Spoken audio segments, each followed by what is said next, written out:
Hallo Leute, wie geht es euch? C'est la seconde fois que je tourne cette vidéo, j'avais oublié d'activer le micro. C'est dommage, il n'y avait pas le chat qui m'embêtait pour une fois. Donc on va reprendre. Comme vous le voyez au titre, la leçon du jour, c'est sur le passé composé en allemand, qu'on appelle das Perfekt. C'est le perfect. Ce temps-là, vous allez l'utiliser comme en français. Ce qui est bien, c'est que les temps en allemand sont utilisés comme en français. Donc, si vous savez quand j'utilise en français, vous partez déjà sur un bon point. Quand l'utiliser? On va l'utiliser principalement pour parler d'un événement passé. Par exemple, hier j'ai mangé une pizza. Gestern habe ich Pizza gegessen. Pour décrire des expériences donc passées, ich bin nach Deutschland gereist. Je suis allé en Allemagne, ou j'ai voyagé en Allemagne, comme vous voulez, ça veut dire la même chose. Hein. Comment on va le former? On va utiliser l'auxiliaire être ou avoir, comme en français, conjugué au présent. Donc, petit rappel, ich habe, du hast, pas habt, hast. Er hat, wir haben, ihr habt. Il est là, votre. Et sie haben, donc ça c'était pour avoir. Pour sein, être, ich bin, du bist, er ist, wir sind, ihr seid, sie sind. Voilà. Alors, on va avoir besoin de ça, et suivi du participe passé des verbes. Comment on va former ce participe passé? Alors, dans 90% des cas, vous allez prendre votre verbe, lui coller G devant, et la fin, c'est soit EN, soit un T. Donc, en général, oui, ça sera soit EN, soit un T, et la forme du milieu peut changer. Si c'est un verbe régulier ou verbe faible appelé comme ça par certains profs, vous allez juste prendre le radical, G devant, et finir par un T. Exemple, machen, je lui colle devant un G, j'enlève le N, je mets un T, gemacht. Voilà. Les verbes forts, qui sont appelés les verbes irréguliers, moi je préfère utiliser ce terme-là. Eux, quant à eux, vont se prendre un G devant et finir par EN. Mais parfois, la partie entre peut se transformer totalement. Donc moi, ce que je vous conseille de faire, c'est pas d'apprendre une liste entière de verbes irréguliers, c'est de juste apprendre le verbe qui vous intéresse, regarder s'il est régulier ou pas, et d'apprendre sa forme. Donc sachez que de toute façon, que s'il est régulier au présent, il sera irrégulier partout. Hein. Quitte à embêter, autant qu'embêter une bonne fois pour toutes.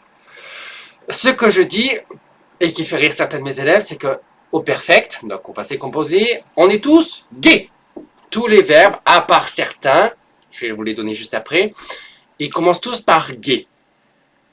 Les verbes qui ne commencent pas par gay, pour s'en rappeler, il faut retenir la phrase suivante que vous avez peut-être déjà appris, pour ceux qui ont déjà fait l'allemand, d'autres vous allez peut-être l'apprendre en cours. Bon, mes élèves, vous la connaissez déjà. C'est « J'ai mis Cerbère en enfer ». Je vous écrirai la phrase. Hein. Et pourquoi cette phrase-là? Donc, on va décortiquer. G, ça va être gay. Mi, miss. Ser, zer. Per, b, r. Emp, ent, fer. Voilà, tout sera marqué par rapport à la phrase en français. Donc, les verbes qui commenceront par comment on les appelle ça? Des particules non séparables n'auront pas un gay. Bon, vous me dites, dedans, il y en a un qui a gay, dans gay, miss. Oui, bon, s'il commence déjà par gay, on va pas y en rajouter un. Bon, il y aura un verbe qui aura deux gays, mais c'est le verbe essen, mais bon, lui, il est spécial, c'est le verbe essen, quoi. C'est manger, c'est la vie. Voilà, donc ces verbes-là finiront, alors, soit par EN, soit par un T. Petit bonheur la chance? Non, apprenez. Vraiment, c'est juste apprenez les verbes en question. Utilisez uniquement, pour commencer, si vous êtes dans le niveau A2, B1, les verbes et les phrases, les mots, les verbes, les phrases que vous utilisez le plus dans votre quotidien en tant que français. et vous essayez d'apprendre le vocabulaire que vous dites tous les jours en allemand. Et vous allez voir, vous allez le passer, le palier de A2 à B1. Et pour passer du B1 en B2, ça sera par rapport à la 4e vidéo qui sortira sur le plus que parfait. Il faut juste rajouter ce temps en plus. Et ça va parler de son travail. Voilà. C'est pas, entre le B1 et le B2, c'est pas grand chose. Les gros paliers, c'est entre le A2 et le B1 et entre le B2 et le C1. Là, je vous assure, c'est des gros coups de pied aux fesses. Pas de stress. Où j'en étais avec les exemples, pardi. Donc, on va faire des exemples avec avoir et être. Je ne sais plus si je vous l'ai dit. Non, je crois que je ne l'ai pas dit dans cette version-là. On va utiliser être pratiquement comme dans toutes les phrases qu'on utilisera en français. Donc, je suis parti, je suis allé, je suis... Bon, voilà. Je suis venu. Donc, tout ce qui va inclure un déplacement et tous ceux où on peut dire je suis en français. Avoir, ben, ça sera le reste.